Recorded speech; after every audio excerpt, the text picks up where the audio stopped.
Waterways and Environment, the Honourable Dr. Mahendra Reddy. You have the floor, sir.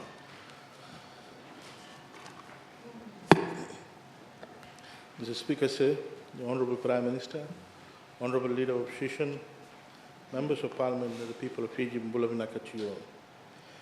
Mr. Speaker, sir, I rise today to deliver my response to the 2020-21 budget for the Ministry of Agriculture, Waterways and Environment in particular, and I support the budget.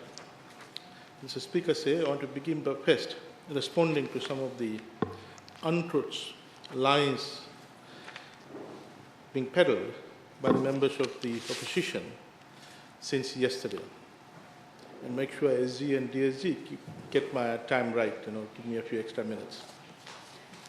The Speaker said yesterday, the Honourable Leader of Opposition went to town trying hard to run down the budget just 1 week before he publicly stated that this is a brave, bold and prudent budget, BBP budget. Honourable Speaker say, what had happened over the 1 week period? Was he under pressure from his colleagues? Was he under siege that, look, you can't be honest.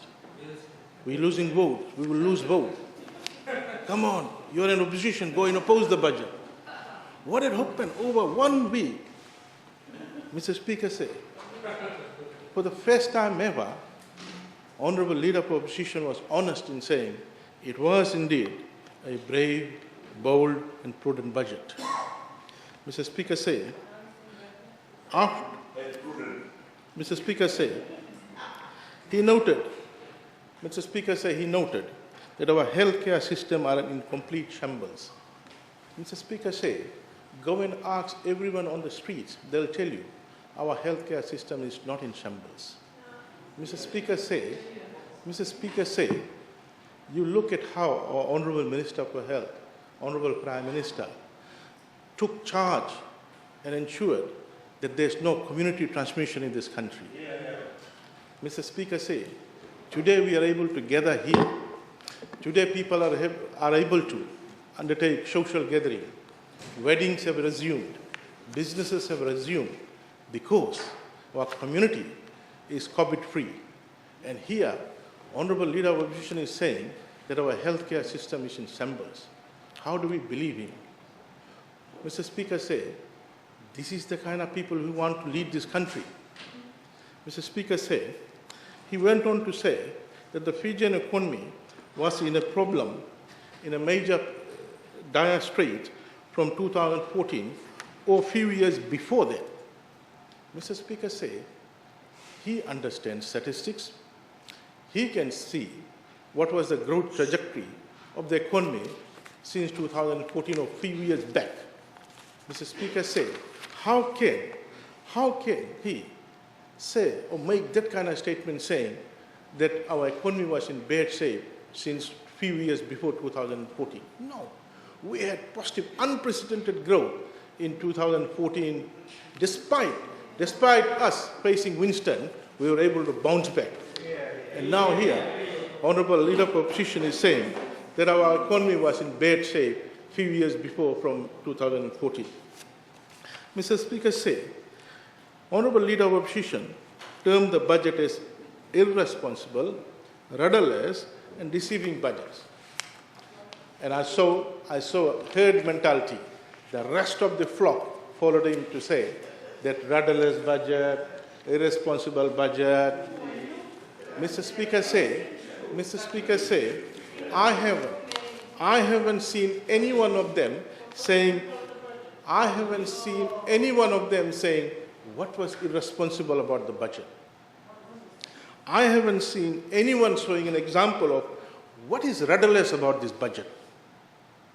And I haven't seen any single one saying what aspect of the budget was deceiving to the public. Mr. Speaker say, I challenge the remaining members to pick up these three aspects and come explicitly and demonstrate that this budget is irresponsible, that this budget is rudderless, that this budget is deceiving. I want to see examples. Mr. Speaker said, otherwise, the public of Fiji will have no more confidence on them, and no more confidence on them. Writing is on the wall. Mr. Speaker said, Honorable Leader of Opposition said that there are high amount of funds held in R and therefore not allowed to be committed. And I saw the other members on the other side also speaking about R's. Mr. Speaker said, unfortunately, none of them, given that all of them are complaining about R or under requisition or RIE, requisition to expenditure, it seems none of them understand why these funds are placed under R, except for those in Seg 1 and 2. Mr. Speaker said, assume for a second, in the first month, all the ministries start sending LPOs of all those expenditure, what will happen? What will happen? They have no idea what's about cash flow management. Mr. Speaker said, Order. put on stopwatch, let them finish. You had your time and now you want to use my time. Order. Mr. Speaker said, the allocations under R, Mr. Speaker said, are there to ensure that the Ministry of Economy understands what is happening to the total amount of allocation that they have, which ministry is spending in which particular areas, in what particular day, what particular week, what particular month. Mr. Speaker said, if as the Minister for Economy is head of the finance, head of treasury, he or she has the right, in this case, he has the right to understand what is the amount of outlay expenditure occurring at every point in time. Mr. Speaker said, they want to have a Minister for Economy who would be basically having no understanding about the cash flow situation. No understanding. This is the problem. Mr. Speaker said, they want to have a Minister for Economy who will be sleeping on the job. Mr. Speaker said, that is why during the times of SGL and SVT, the situation was so bad with regard to government finances. Mr. Speaker said, I'm responding. Momo, this is budget response. Mr.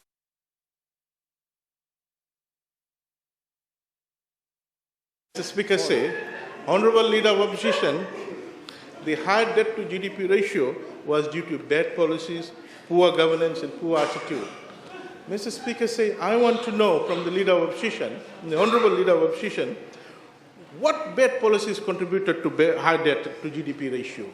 What poor governance? What were the poor governance practices that contributed to a high debt to GDP ratio?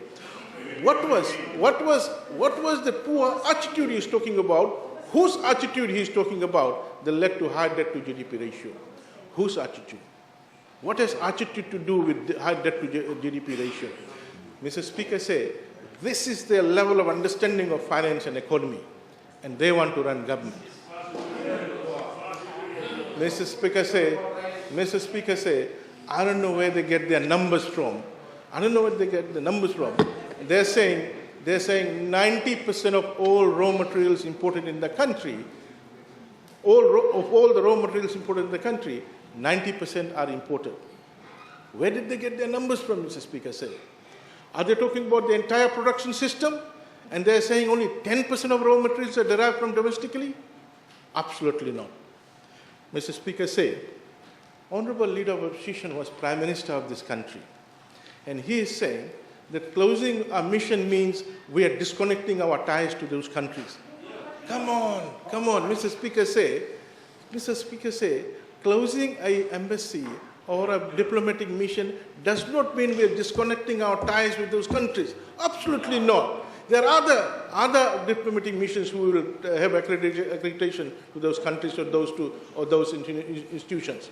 Mr. Speaker said, and the Minister for Economy in his budget address made it absolutely clear that what are the other missions who will be then making accreditations to those missions, those countries. Mr. Speaker said, this is what bothers me, is the quality of leadership on the other side, and what will happen to the country, God bless.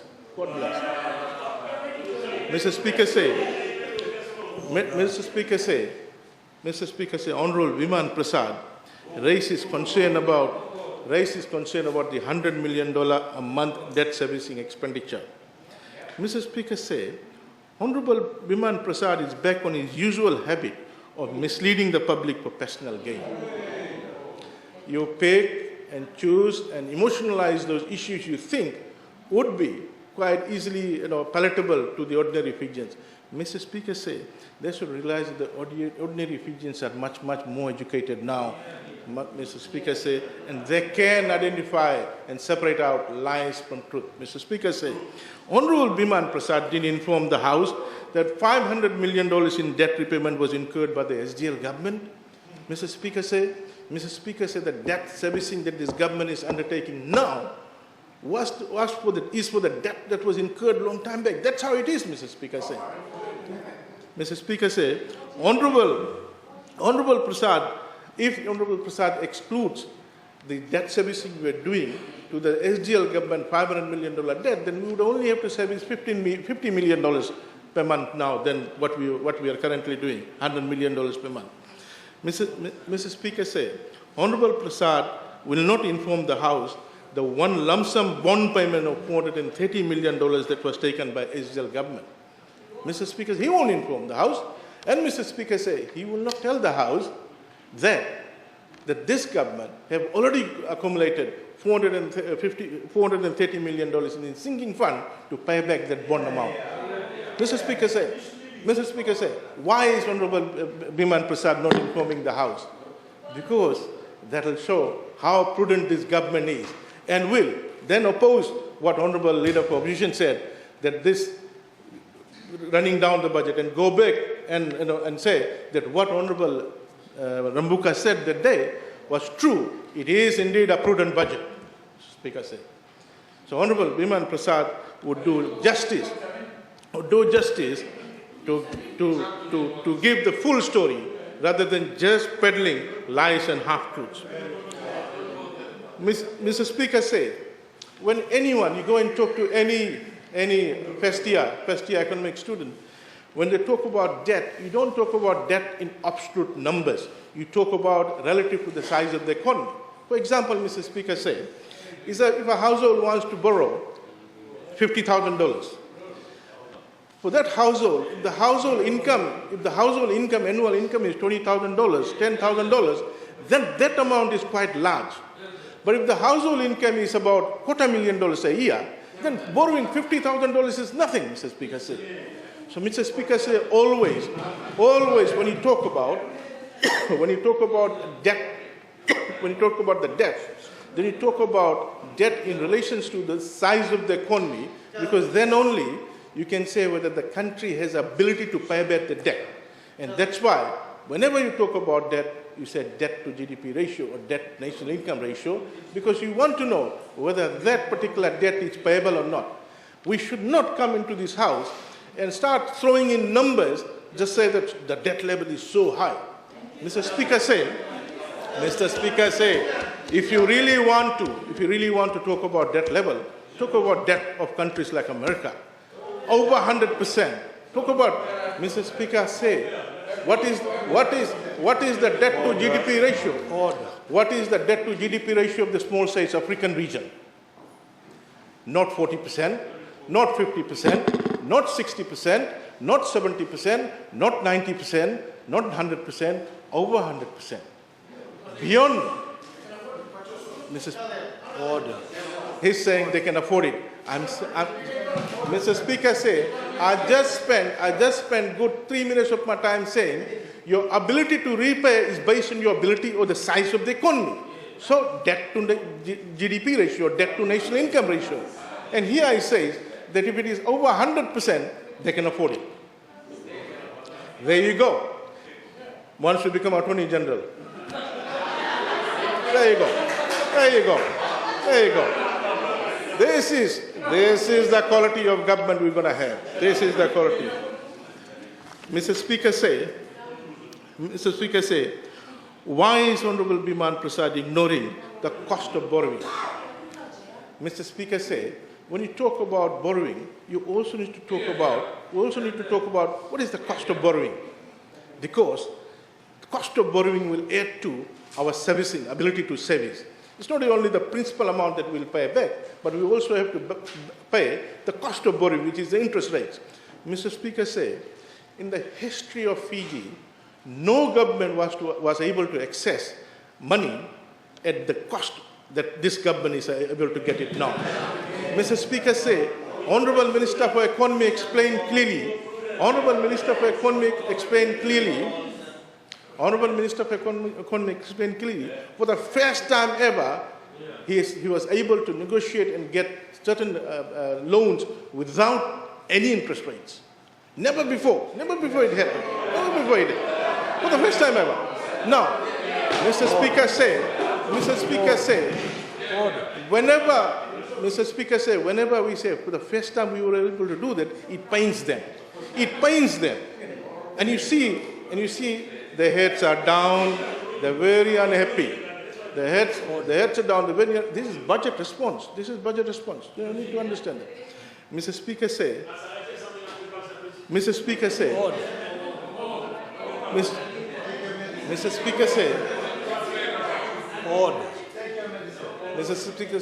this is the same Honorable Prasad who today is arguing that we should put more money to the people who have lost jobs.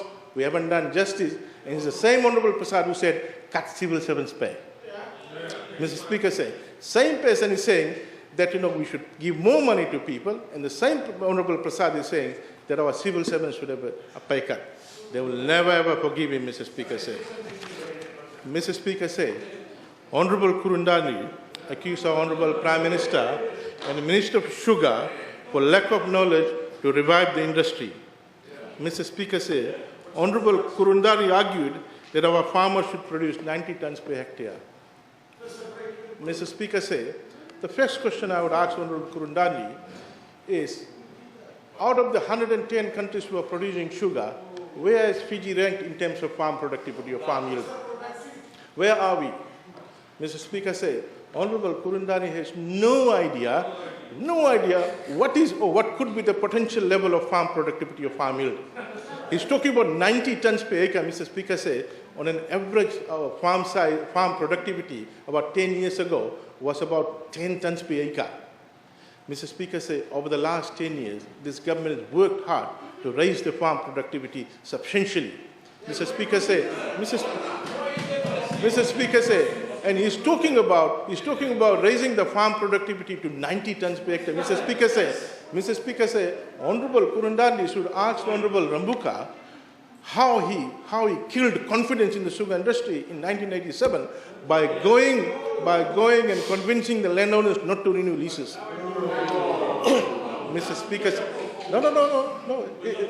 Very bitter. Order. Very bitter.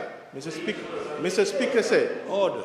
Mr. Speaker say, Honorable Rambuka, and here my good friend Nico Nawaikula, part of ETL TV, went around telling the landowners, take your land back, you will make massive amount of money. The Honorable Speaker is accusing me of going to the landowners to stop them.